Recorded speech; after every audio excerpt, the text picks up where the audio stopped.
بسم الله الرحمن الرحيم، والصلاة والسلام على سيدنا محمد وعلى آله وصحبه أجمعين. الحضور الكريم، السلام عليكم ورحمة الله وبركاته. يشرفني أن أقف أمامكم اليوم في هذا اللقاء الوطني الهادف، عريفة ندوة المرأة والأسرة والطفل، لأرحب بكم جميعا في هذا الحدث الذي يجمعنا تحت شعار دور البرلمان البحريني في تعزيز الأمن والاستقرار الاجتماعي للأسرة البحرينية، التي تأتي كأول ندوة من ضمن برنامج عمل منتدى الحوار الوطني الأهلي بعنوان من أجل برلمان بحريني فاعل. وانطلق برنامج المنتدى من هذه الليلة، وسوف يستمر بإذن الله حتى شهر سبتمبر عام 2026. والمنتدى من تنظيم جمعية البحرين لمراقبة حقوق الإنسان وبتعاون من منتدى البحرين أمانة والمرصد النيابي البحريني التابع لجمعية البحرين لمراقبة حقوق الإنسان ومجموعة البحرين لحقوق الإنسان. والجهة المنظمة لندوة هذه الليلة جمعية البحرين لحقوق الإنسان بالتعاون مع مجلس سيدة الأعمال الأستاذة وفاء عبد العزيز في منطقة سار. طبعا تعريف للأخوات المتحدثات: الأستاذة وفاء عبد العزيز سيدة أعمال وصاحبة المجلس. الأستاذة لولو المران مديرة دائرة المرأة والطفل وحقوق الإنسان في جمعية البحرين لحقوق الإنسان. الأستاذة والناشطة الاجتماعية لطيفة عيد، إن شاء الله تحضر ويانا الليلة. الأستاذة فاطمة فخرو نقابية نائبة رئيس مركز الحر للمتقاعدين. الأستاذة سميرة الشماع مديرة دائرة الصحة وحقوق الإنسان في جمعية البحرين لمراقبة حقوق الإنسان. ومريم مدن ناشطة اجتماعية. وللأخوات الكريمات جزيل الشكر لحضورهم. الحضور الكريم، هذه الندوة الأولى تجسد إيماننا العميق بأن المرأة هي القلب النابض للمجتمع، والأسرة هي الركيزة الأساسية لبناء الأجيال، والطفل هو المستقبل الذي يستحق أن يهيأ له بيئة آمنة عادلة ومحفزة للنمو، والذي على مجلس النواب في الفصل التشريعي القادم الجديد وهو السابع من 2026 إلى 2030 أن يفعلوا دور البرلمان بما يخص الأسرة البحرينية وقضاياها. وستناقش ندوة الليلة عدد من المحاور الهامة والتي تستحق التركيز عليها. وأول المتحدثات هي سيدة الأعمال وصاحبة المجلس الأستاذة وفاء عبد العزيز، فلتتفضل. السلام عليكم ورحمة الله وبركاته. السيدات والسادة الحضور الكرام، يسعدني أن أرحب بكم أجمل ترحيب في هذه الندوة التي نستضيفها بالتعاون مع جمعية البحرين لمراقبة حقوق الإنسان تحت عنوان دور البرلمان البحريني في تعزيز الأمن والاستقرار الاجتماعي للأسر البحرينية. كما يسرنا الترحيب في هذا المجلس بمشاركة المرصد النيابي البحريني وكذلك منتدى البحرين أمانة. الأسرة البحرينية تمثل أساس المجتمع ولبنته التي تستند عليها تنميتنا البشرية للانطلاق حول كافة مجالات العلم والمعرفة. أولى دستور مملكة البحرين اهتماما بالغا في الأسرة البحرينية، حيث نص الدستور على أن الأسرة هي أساس المجتمع، قوامها الدين والأخلاق وحب الوطن، يحفظ القانون كيانها الشرعي ويقوي أواصرها وقيمها، ويحمي في ظلها الأمومة والطفولة، ويرعى النشء ويحميه من الاستغلال، ويقيه الإهمال الأدبي والجسماني والروحي. كما تعنى الدولة خاصة بنمو الشباب البدني والخلقي والعقلي. في الحديث عن دور البرلمان عن تعزيز استقرار الأسرة البحرينية يمثل مرتكزا أساسيا. سوف أركز اليوم حديثي عن المحور الاقتصادي وأثره على الأسرة البحرينية. كلنا نعلم متى ما استقرت الأسرة ماديا واقتصاديا توجهت إلى الحمد لله العيش الكريم. طبعا الأسر التي تعاني من الفقر هي التي تعاني من العنف الأسري وتعاني من الأمراض الجسدية قد تكون والنفسية، وذلك يتسبب في العنف الأسري داخل الأسرة. ولكن متى ما استقرت الأسرة ماديا يكون هناك استقرار بين أفراد الأسرة، يكونون يعيشون يتهنئون بطبيعة الأسرة، وكل شخص يأخذ دوره بأريحية في هذه الأسرة، وتبنى هذه الأجيال ويبنى هذا الوطن من خلال الصحة النفسية في الأسر. طبعا لا ننسى أن الحكومة وضعت برنامجا للسنوات الأربع بعنوان من التعافي إلى النمو المستدام. يجدر الإشارة هنا إلى أهمية التعاون بين السلطتين التنفيذية والتشريعية في التشريعات المتعلقة بالاستقرار المالي للأسرة خاصة.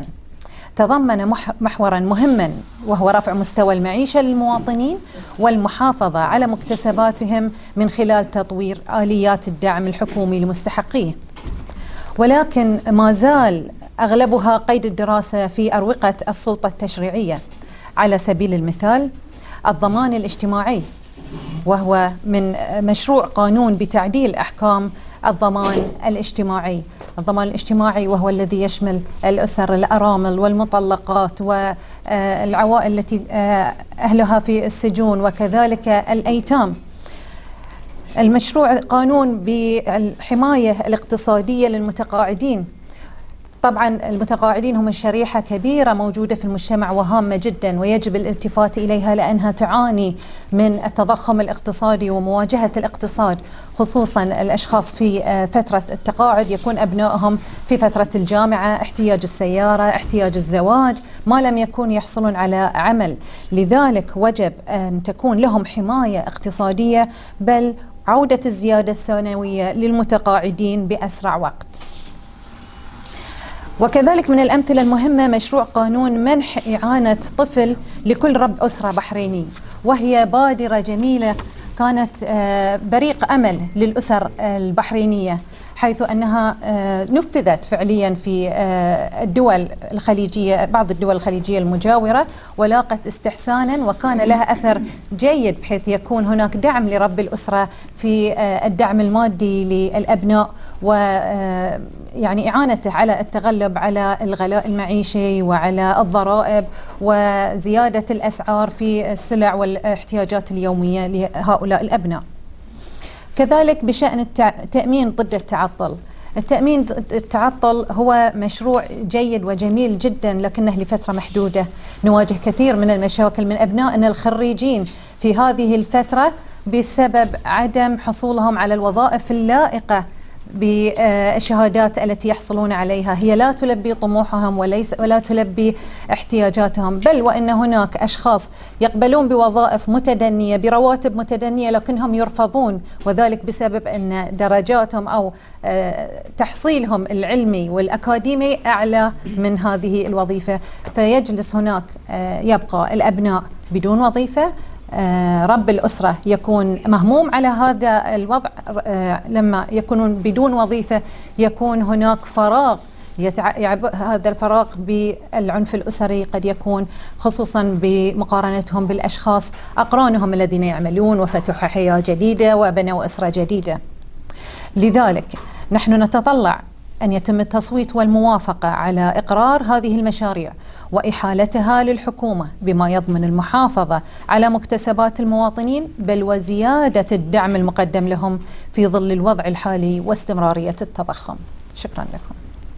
ومع المتحدثة الثانية هي مديرة دائرة المرأة والطفل وحقوق الإنسان الأستاذة لولو المران، فلتتفضل. بسم الله الرحمن الرحيم. السلام عليكم ورحمة الله وبركاته. بداية أشكر الأستاذة وفاء على فتح مجلس العامر لهذه الندوة الليلة، وأشكر الأمين العام الأستاذ فيصل فولاذ على اهتمامه بهذه الندوة، وشكرا للحضور الكرام. طبعا عندي ورقة حول دور برلمان البحرين في تحسين مستوى معيشة الأسرة البحرينية. المشروع الإصلاحي الكبير لجلالة الملك المعظم أعطى انطلاقة كبيرة للمشاركة الشعبية وتعزيز دولة القانون والمؤسسات، وهو مشروع شكلت البحرين من خلاله نموذجا متقدما بالمنطقة. وعزز هذا المشروع من أهمية وجود البرلمان في النظام السياسي البحريني، وأعطى المواطن البحريني حق الانتخاب والترشح. والمشروع الإصلاحي من خلال الدستور أعطى دور البرلمان البحريني من ناحية التشريع والرقابة. هناك العديد من التحديات التي تواجه الأسر البحريني في سبيل حياة كريمة. السؤال أمام الجميع الآن: هل مجلس النواب البحريني استطاع تعزيز التشريعات التي تدعم حقوق الأسر، مثل قوانين العمل، التأمينات الاجتماعية، ودعم الإسكان، أو حتى عمل على سن قوانين عملت على تحسين مستوى المعيشة كزيادات في الرواتب أو دعم المواد الأساسية وغيرها. نحن نعتقد دور مجلس النواب دور ضعيف جدا بل متواضع، ولم يرتقي إلى الدور الذي لبى تطلعات ومطالب الشعب.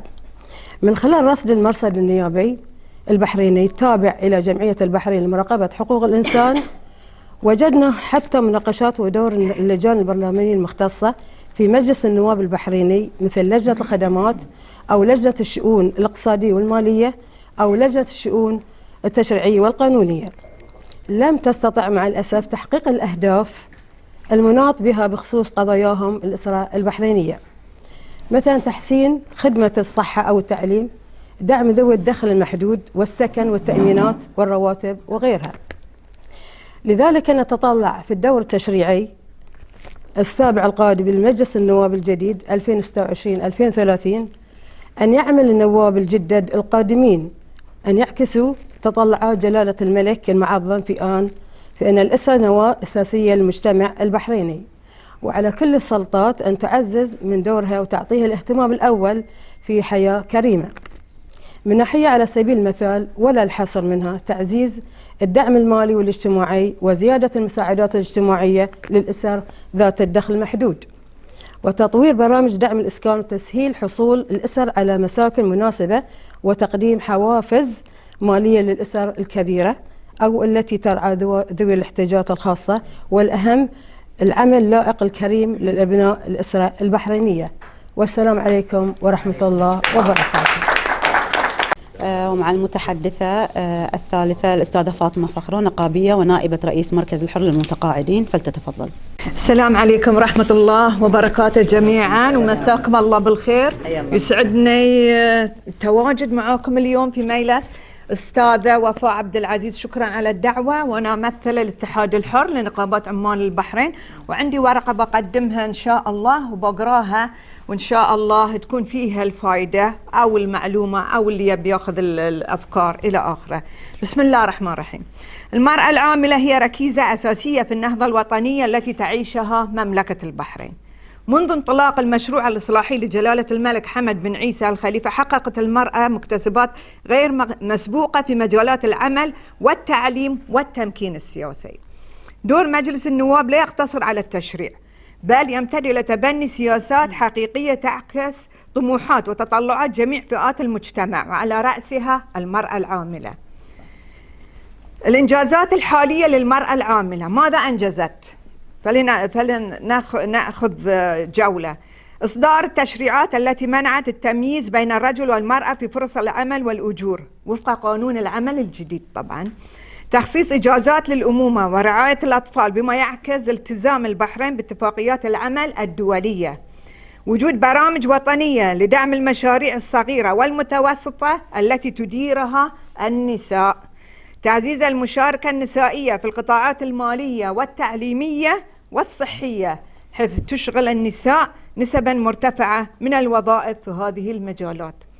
نجاح نساء بحرينيات في الحصول على مناصب رفيعة في القطاعين الحكومي والخاص، مما يمثل نموذجا ملهما للأجيال القادمة كتنمية مستدامة. إذن التفاوت بين المرأة العاملة في القطاع الحكومي والمرأة العاملة في القطاع الخاص، هناك بعض التفاوتات. أولا، مميزات المرأة العاملة في القطاع الحكومي: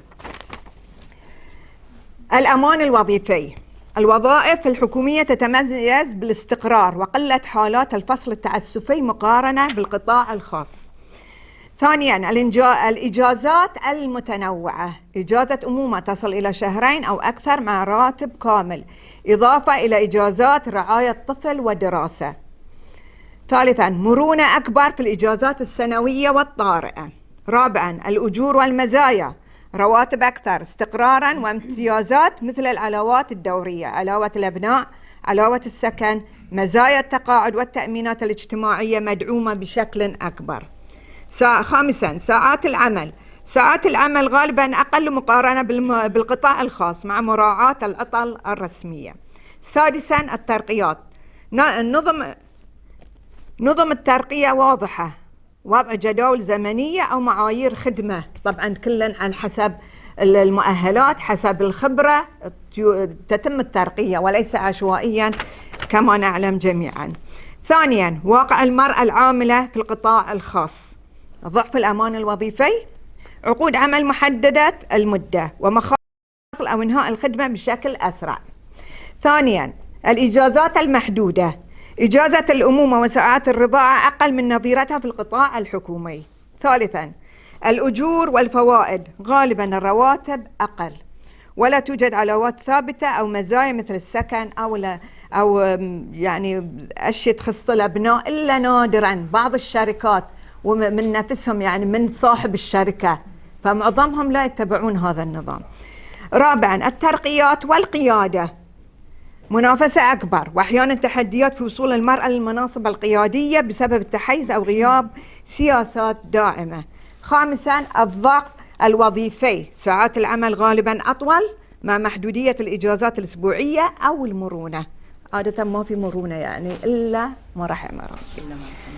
ثالثا، تطلعات المرأة من مجلس النواب لمعالجة التفاوت، وكيف ذلك يأتي عن طريق الآتي: تقنين المساواة في الحقوق الأساسية، إصدار تشريعات تضمن حقوقا مماثلة للمرأة في القطاع الخاص مثل الأمومة والإجازات والتعويضات. الحوافز للقطاع الخاص: منح حوافز أو دعم مالي للشركات التي تلتزم بسياسات صديقة للأسرة والمرأة. تعزيز الرقابة ومراقبة التزام المؤسسات الخاصة بقوانين العمل. طبعا دائما في مراقبة للمؤسسات الخاصة بقوانين العمل. هناك الشركات الكبرى تتقيد حسب معلوماتي المتواضعة، كوني خلفيتي بوبكو، تتقيد بنظم وقوانين وزارة العمل، وإنما الشركات والمؤسسات الخاصة ما لا أعلم، ولكن بعضها لا تتقيد في أمور كثيرة لا نتطرق إليها الآن، خاصة فيما يتعلق بالتمييز والتحرش. العدالة في التقاعد: دراسة إمكانية مساواة مزايا التقاعد بين القطاعين، أي بمعنى القطاع الخاص والقطاع الحكومي، أو إيجاد صناديق تكافل تكميلية للمرأة العاملة في القطاع الخاص. إصدار قوانين تضمن تكافؤ الفرص في كافة القطاعات. مراجعة شاملة لقوانين العمل والضمان الاجتماعي بما يتمشى مع متغيرات العصر. طبعا الشارع البحريني شنو عندنا؟ كل ما تغير الأسعار تغيرت، أمور تغيرت، وإحنا بعضهم يعني ذو الدخل المحدود محل كسر المعاشات، فهذا طبعا مثل ما ذكروا خواتي يؤثر على على الأسرة، على الطمأنينة الأسرية إلى آخره. طبعا بلا شك. أو إيجاد مثل ما قلنا تكافل تكميلية، صناديق تكافل تكميلية للمرأة العاملة في القطاع الخاص. مراجعة شاملة لقوانين العمل والضمان الاجتماعي بما طبعا مثل ما قلنا بما يتماشى مع متغيرات العصر. تمكين المرأة في المناصب القيادية من خلال اعتماد سياسات واضحة تدعم ترقية المرأة وتكافئ الكفاءات بعيدا عن التمييز. دعم التوازن بين العمل والحياة بسن قوانين لساعات عمل مرنة أو العمل الجزئي للأمهات العاملات، وتقديم حوافز للجهات التي تنشئ حضانات داخلية لأبناء الموظفات. هناك بعض المنشآت أو المؤسسات هناك حضانات صغيرة للموظفات التي لديهن أبناء يعني للحضانة إلى آخره، وهذا شيء جدا ممتاز. تعزيز الحماية من التمييز والتحرش بوضع لوائح تنفيذية فعالة للحد من هذه الظواهر وإنشاء لجان تحقيق سريعة. زين، احنا تكلمنا عن كل هذه، لكن طبعا دائما هناك تحديات، بكل شيء عندنا تحديات. التحديات القائمة الحين على هذه الأمور رغم الإنجازات وما زالت المرأة العاملة تواجه تحديات، مثل أولا الفجوة في الأجور. في بعض القطاعات الخاصة ما زالت الأجور لا تعكس مبدأ المساواة. الفرص القيادية المحدودة، ما زال وصول المرأة إلى المناصب القيادية والإدارية العليا أقل من الطموح. المرأة دائما عندها طموح، خصوصا البحرينية عندها طموح ما شاء الله عليها توصل عنان السماء، كلهم كما ما شاء الله كلهم قاعدين طموح لا ما لا يعني حد، وأنا منهم طبعا. بيئة العمل غير الداعمة، بعض المؤسسات تفتقر إلى سياسات مرنة للأمهات، بعض المؤسسات وليس الجميع، يعني يحطون دوبهم دوبها الأم. انزين اللي عندها مثلا بيبي سيتنج، والله مثل ما يقولون يعني بتروح تشوف الياهل او بتشوف شيء طارئ للاسره، يحطون دوبهم ودوب هالمره. انزين لا تروحين لا تجين. طبعا انا اقول من لان عندي معلومات بعض الشركات يعني عناد الى اخره. ما يصعب التوازن بين الحياه العمليه والاسريه، ضفرون عيشتها. المرأة ما تقدر توازن بين حياتها العمليه والاسريه، لان لازم يكون هناك رحمه، سيمباثي، امباثي في الشغل. زين المرأة بعد يعني هي جزء من المجتمع، ولما هي تعطي لما تعطي شنو بنات؟ تعطي المرأة، نعطي عدل. اي نعم. اي نسألكم انتوا، لان انتوا النساء المتميزات يعني ما شاء الله عليكم، ما عليكم زود. حماية حقوق المرأة، الحاجة إلى قوانين أكثر صرامة ضد التحرش أو التمييز، مع توفير آليات واضحة للشكاوي. شلون؟ لأن في موظفات قد تكون يعني يكونون يدد في شركات، هناك دائما تغيب عنهم بعض الأمور، أو إن ما في الشفافية، المعلومة لم تشارك بين جميع الموظفات، وقد رأينا منها الكثير. كوني عاملة كنت عامل، وطبعا في عدم الشفافية، إخفاء المعلومات، هذه يعني ما هو بزين يعني طبعا حق العمل. حتى المرأة لازم تعطي بجودة وتعطي بكفاءة، لازم هناك تكون شفافية، تعرف ما لها وما عليها. بمعنى التقاعد والتأمين الاجتماعي، وجود فجوات في بعض أنظمة التقاعد والمزايا التي تخص المرأة، وخاصة في القطاع الخاص. ختاما، إن المرأة البحرينية ليست مجرد قوة عاملة، ليست مجرد قوة عاملة، بل هي شريك أساسي في التنمية الاقتصادية والاجتماعية والتنمية المستدامة. تطلعاتها اليوم تتمثل في تشريعات أكثر عدلا وسياسات أوسع لدعم توازن حياتها المهنية والأسرية، لكي تعطي أفضل وبكفاءة وبجدارة. على مجلس النواب أن يواصل تعزيز مكتسبات المرأة بما يتماشى مع رؤية البحرين 2030 وأهداف التنمية المستدامة. أجيال قادمة، وليس الآن نحن هنا، ولكن أجيال قادمة، التنمية المستدامة كيف نجعلها دائمة؟ هذا هو السؤال. الاتحاد الحر، آخرا وليس أخيرا، الاتحاد الحر نقابات عمال البحرين يؤكد التزامه بدعم المرأة العاملة في كل مراحل مسيرتها المهنية. ولكم جزيل الشكر للاستماع. شكرا. ومع المتحدثة الرابعة الأستاذة سميرة الشماع، مديرة دائرة الصحة وحقوق الإنسان في جمعية البحرين لمراقبة حقوق الإنسان، فلتتفضل. بسم الله الرحمن الرحيم. السلام عليكم ورحمة الله وبركاته. أهلا وسهلا بالجميع. يسعدني ويشرفني وجودكم معنا الليلة. حضوركم يعني لنا الكثير، ونتمنى أن يكون هذا اللقاء مليئا بالفائدة المرجوة. معكم سميرة الشماع، مديرة الصحة وحقوق الإنسان في جمعية البحرين لمراقبة حقوق الإنسان. الله ينعم حالكم. تتمتع المرأة البحرينية بحقوق صحية ووطنية واسعة، حيث تولي الحكومة اهتماما خاصا بصحتها ورفاهيتها، ويضمن دستور مملكة البحرين حقوقا وحريات عامة للمرأة، بما في ذلك الحق في المشاركة في الشؤون العامة والتمتع بالحقوق السياسية. بالإضافة إلى ذلك تعمل المملكة على توفير خدمات صحية شاملة للأم والطفل من خلال شبكة واسعة من المراكز الصحية. لذلك على البرلمان البحريني دور كبير في تعزيز الحقوق الصحية للمرأة البحرينية، ونعتقد بأن الدورة الحالية للمجلس لم يخرج بأي مكتسبات للأسرة اللي هي من الناحية الصحية والعلاجية.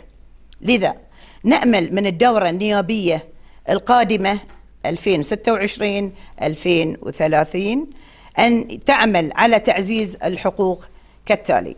أولا الرعاية الصحية الأولية.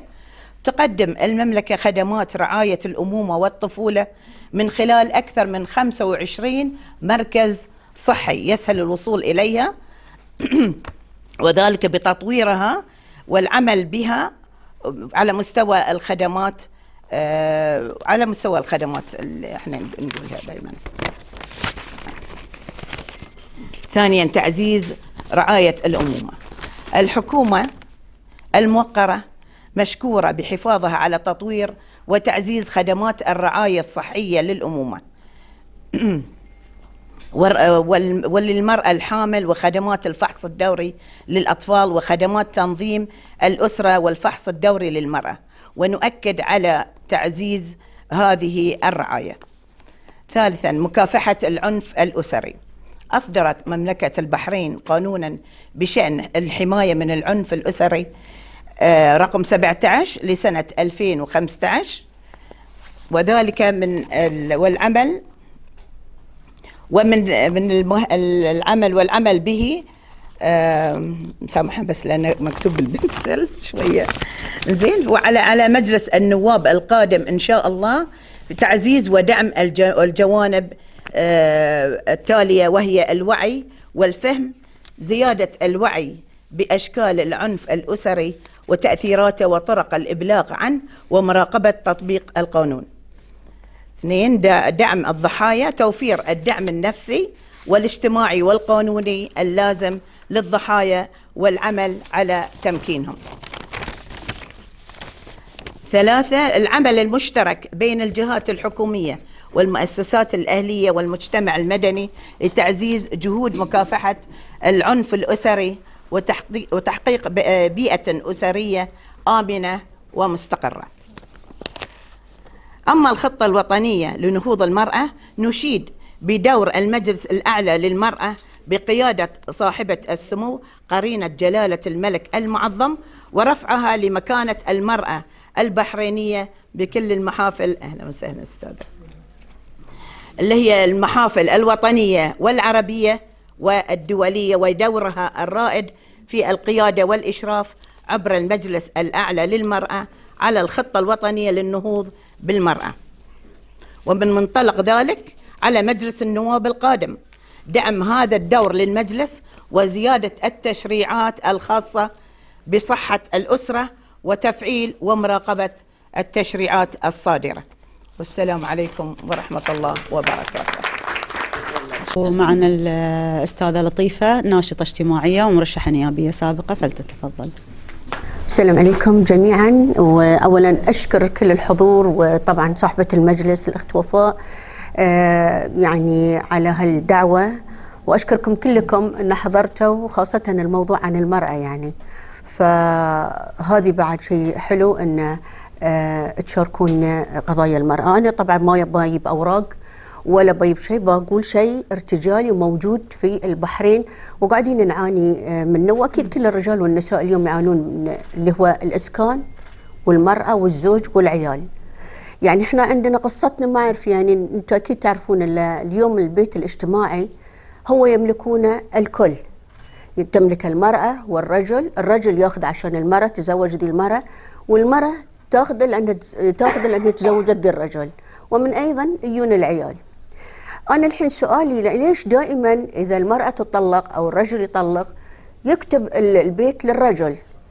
وهذه طبعا مو عن شيء، هو أولا راح يكون عبء جديد على الإسكان، هذا أول نقطة، لأن المرأة راح تطلع من بيتها مشردة مع عيالها، راح تصطف من جديد إلى طبعا الطابور اللي ينتظرون أدوارهم.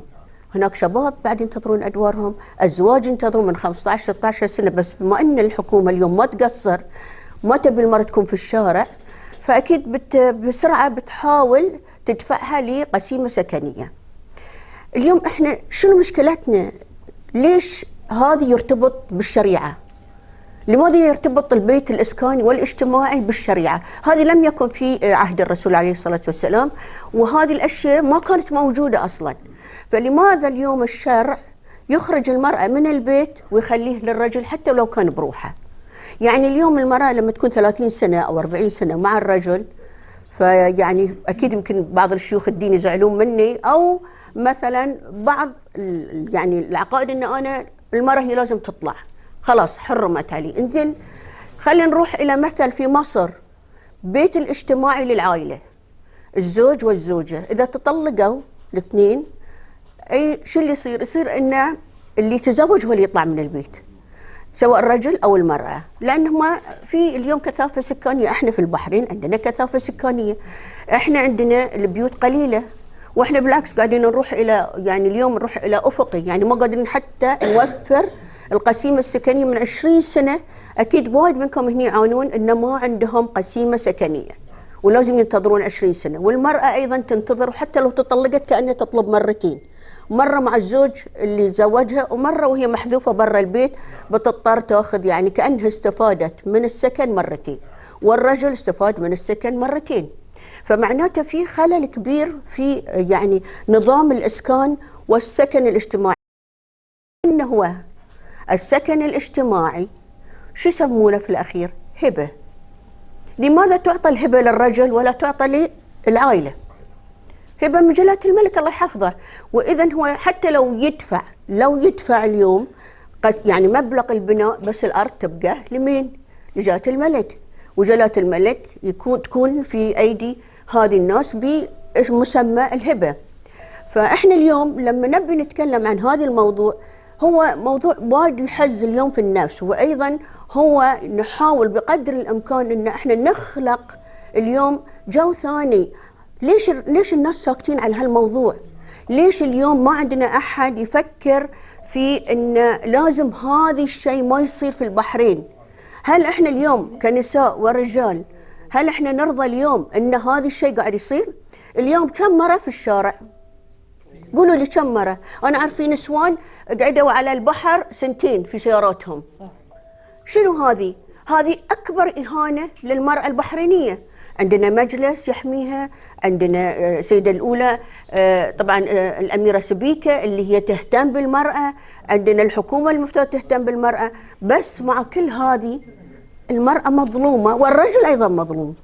لأن إذا الرجال بعد تركها تأخذ الحضانة وتقعد بعد في البيت، هو بعد يطلع فبينتقم منها لما يرجع، بس تصير تخلص يعني الحضانة يلا يقول هاي وقت الانتقام، فبيبدأ هو يطردها هي والعيال، وطبعا ينفرد بالبيت بروحه. فاليوم القسيمة السكنية ما هي إلا قسيمة اجتماعية وضعتها الدولة للعائلة وليست للزوج أو الزوجة. فهني المشكلة الكبرى إن في حلول كثيرة. في 2015 طلع قانون جديد، إذا المرأة والرجل يوقعوا اثنينهم انزين فبيكون البيت باسم الاثنين.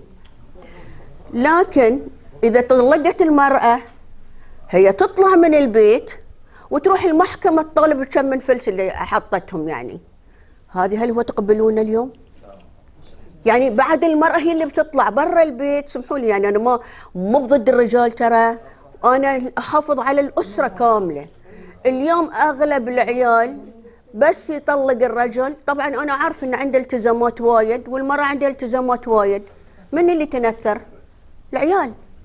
أغلب اليوم الجيل هذه هل هو مثل جيل الثمانينات؟ الرجل مهما مطلق ما تطلع مرته من البيت. وفي يجيك الشيخ الدين يقول له تعال يجيبهم اثنينهم. اليوم كلها الدعاوي كلها أوراق وأونلاين، ما في مشاعر. يعني حتى أنا أتمنى أن يتغير القانون في المحاكم، مع كل احترامي طبعا، وهي أكيد يعني السلطة العليا اللي هي تعتبر الثانية لها الحق، ولكن اليوم عليهم أن يقعدون الاثنين ويشوفون القاضي وكل واحد يشرح، ما تمشي على أوراق بس، ما تنطرد المرأة إن أنا والله الزوج أنا مشي حق الإسكان. إذا مشيت أنت حق الإسكان ليش بتعايرها؟ حتى ولو مشيت 30 سنة، ما هي بعد حطت الأكل، غسلت، نظفت، جابت لك العيال، كبرتهم، ربت كل شيء. هل هذه المرأة اليوم البحرينية تستحق أن تكون برا في الشارع؟ إذا أنت تروح تاخذ أجنبية تدللها دلال، وأنا عارف إن في روسيات وفي كذا، ما أبي بعد أذكر أجنبيات والله يقعدون على راسه وهو اللي يطلع برا. ولو ياخذ بحرينيه بس خلاص انا ببهدلها في الشوارع في الذي. يا جماعه الخير اليوم تبون اعطيكم نسبه بالتخرعون من النساء المشردات، من النساء اللي قاعدين طابور. بعدين انا ضد شيء اسمه ان هذا الشقاق حق المطلقات والارامل. ليش انا نخرق الحياه الاجتماعيه؟ هل انتم تقبلون هذا الشيء؟ ان النسوان كلهم المطلقات والارامل يقعدون في مبنى كلهم في نفس المباني؟ اذا شنو انت خلقت هني فجوه؟ يعني لا المراه تقدر تعيش حياتها، وهذه معروف هاي المنطقه دي كلها حق المطلقات والارامل. ليش يا اخي؟ ليش هاي يعني نعم؟ اي يعني ليش العزل هاي؟ ليش انا احطهم في مباني كلهم حق المطلقين وايضا الرجل بعد يعاني. يعني حتى اليوم الرجل يعني مو بس المراه، يعني بعد حتى اليوم الرجل بعد يعاني. لو بعد هو بيضطر يطلع عقب كم سنه مثلا من بيته لانه بيترك البيت حق المراه. اذا هاي الرجال وين بيروح؟ وين بيروح؟ يا بيرجع بيت امه وابوه وهو في ال50 ولا ال40، يا بيأجر له شقه وبعدين بيطلعها من عينها لان انا طلعت من البيت، يا انه هي بتطلعها من عين. يعني وين التوازن؟ يعني ليش ما في احد يفكر اليوم في هذه البيت الاجتماعي؟ في مصر ما تطلع لا المرأة والرجال، اذا الزوج يطلع برا تزوج يطلع برا، المرأة تتزوج بس يظل حق العيال، يظل حق العيال لانه هو اللي لازم نحافظ عليهم. اليوم اول ما يتشردون العيال. انتم شوفوا الجيل الحين الجديد، شوفوا الجيل، بس انا اتركوني انا، شوفوا الجيل، شوفوا عيالنا كلهم وين. لما تشبص يعني لو ما المرأة عندها فلوس او عندها راتب او الرجل عنده بعد راتب، وانتم عارفين الظروف صعبة في البحرين، 300 دينار 250 الريال ياخذها بالكاد، يتزوج على قولتهم على النيات، زواج على النيات. يعني ما في واحد ريال اليوم بيتزوج كامل، يمكن 90% من اللي يتزوجون ما عندهم صرف شهر كامل، ما عندهم لا النساء ولا الرجال. ويدور لك بعد على مرأة تشتغل لأنه عشان توقف وياه. اليوم توقف المرأة وياه ولا هو يوقف وياها، الاثنين ينظلمون، الاثنين يقعدون في الشوارع في الأخير. فأنا هني قصتي الكبيرة واللي أتمنى اليوم أن السكن اليوم الاجتماعي، وأتمنى كلكم تنادون فيه، أن يكون للجميع وليست لا لمرأة ولا للرجال ولا العيال، يكونون للجميع. اللي تزوج تفضل يطلع، المرأة تزوجت تروح، تبي تتزوج تروح، الرجال. بعدين موضوع قصة تقول لك لا أنا حرام، أنا حلال ولا حرام؟ يا أخي ما في شيء اسمه حلال حرام، حطي بردة أبسط الأمور.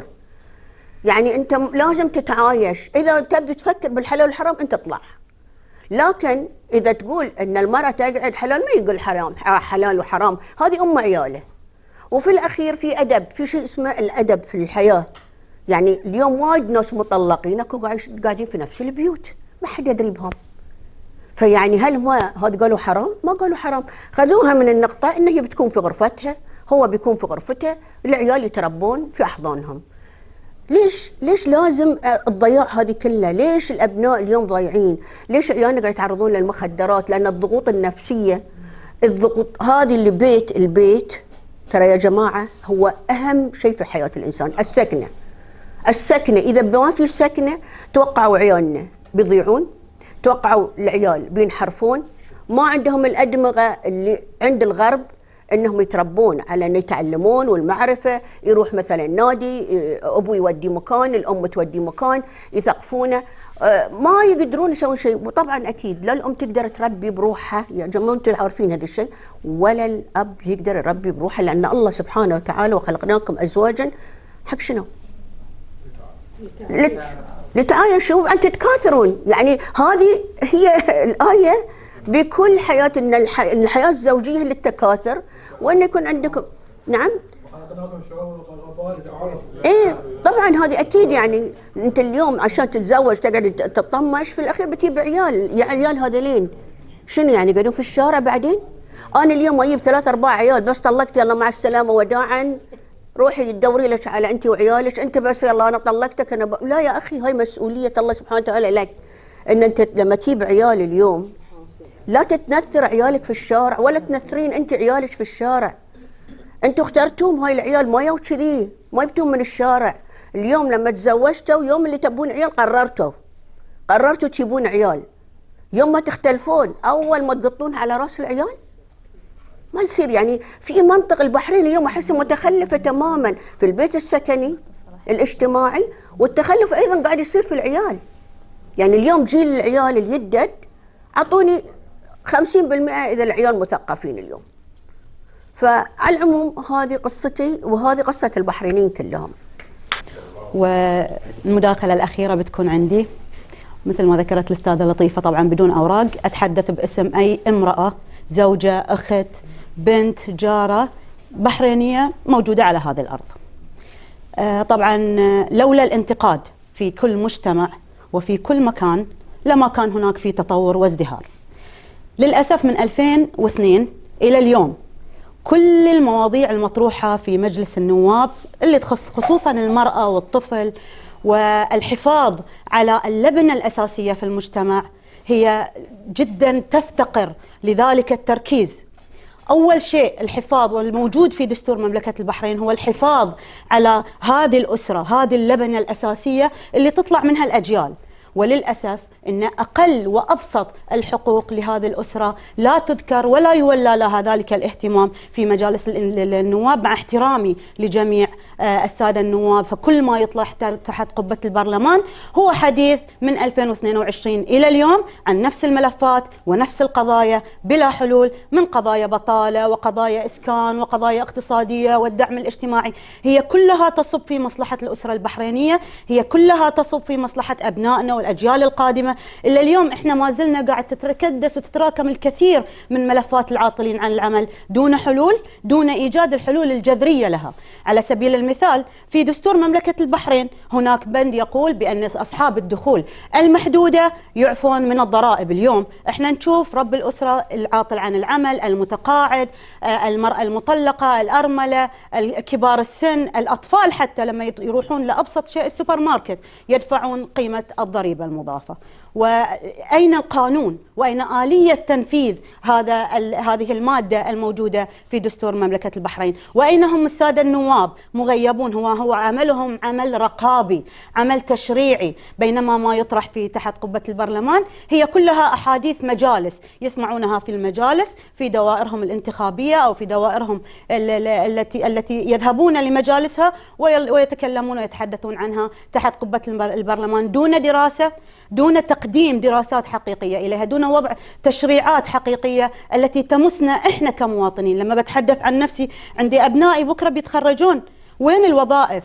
هناك في المجتمع، في كل مجتمع يجب أن يكون هناك في قوانين تعطى أو قوانين تسن وتوضع وتقيد أصحاب الأعمال. في فترة جائحة كورونا قامت مملكة البحرين بدعم جميع رجال الأعمال وجميع أصحاب الأعمال، ولكن أصحاب الأعمال للأسف والتجار أغلبهم يفضلون العامل الأجنبي للأسف، لأن هناك لا توجد قوانين وتشريعات تلزم هؤلاء الشركات سواء الأجنبية أو البحرينية. مثل الدول المجاورة هناك تقنين صارم لتوظيف وتوطين الوظائف، بينما هنا يعطى كل الحرية لأصحاب الأعمال والتجار. بينما إذا كان هناك دعوم وإذا كانت هناك أي مبادرات حكومية تعطى أولا للتجار ولأصحاب الأعمال، بينما هم لا يقومون بدعم البلد، الأرض التي يترزقون عليها سواء هم أبناء البلد أو من التجار الأجانب.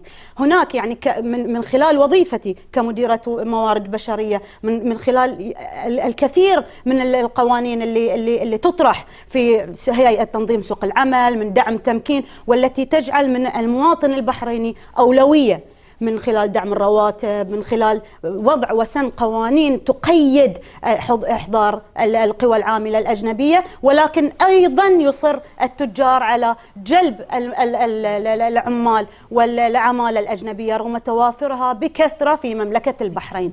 المستشفيات الخاصة إلى آخره، هناك عدد كبير من الممرضين، من الأطباء، من المهندسين والمهندسات.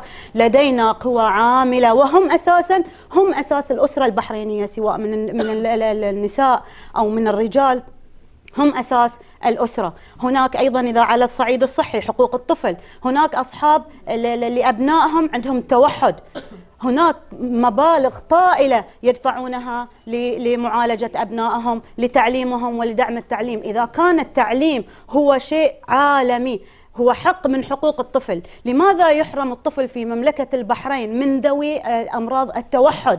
لماذا يحرم من حقه في التعليم؟ لماذا يلتزم ولي الأمر فإنه يسجل أبناء هؤلاء الأطفال والذي من أبسط حقوقهم التعليم إلى دفع مبالغ طائلة للعلاج وللتعليم؟ كذلك لما نتكلم عن الإسكان، هنا أيضا أضع اللوم على مجلس النواب، لأنه يضع مثلا وزارة الإسكان وضعت الكثير من البرامج. يأتي التجار بكل جشع وبكل طمع رفع الأراضي. إذا أنت جيت وقلت هناك برنامج تسهيل بلاس، هناك السكن الاجتماعي، ولكن الوزارة تقنن وتضع قوانين لدعم هؤلاء حسب رواتبهم. فإذا جيت أنت كتاجر وكصاحب عقار والشركات العقارية ترفع أسعار العقارات وإلى آخره، من أين سيكون أو سيسهل هذا الموضوع على الأسرة البحرينية أنهم يستفيدون من مثل هذه البرامج؟ شلون راح يستفيدون من مثل هذه البرامج؟ فيا أنك أنت تحط برامج مع سن قوانين وتشريعات لدعم هذا المواطن. لا يستطيع الجميع، لا مو الكل راتبه 1000 دينار، مو الكل راتبه 600 دينار، فأنت تقول من 250 دينار يمكن أن يستفيد من برنامج تسهيل. إذا كان قيمة الأرض بروحها 40-50 ألف دينار، وكان سعر الدعم ل 250 دينار أو 300 دينار، فقط من 40 ألف دينار يبدأ. ولكن كيف سيبني إذا كان بيدفع هذه القروض؟ شلون رب الأسرة هذا بيبني؟ شلون إحنا راح ندعم هذه الأسرة من مرأة، من طفل، من هذه كلها، هذه أساس المجتمع، هذه أساس المجتمع، هذه المواضيع والتشريعات اللي احنا نحتاجها في مملكة البحرين. هناك ملفات كثيرة من 2002 إلى اليوم تطرح للأسف تحت قبة البرلمان، ولكن دون وجود أي حلول جذرية إليها. ولو وجدت الحلول لا توجد القوانين لتقنين هذه ولآلية العمل وتطبيق هذه.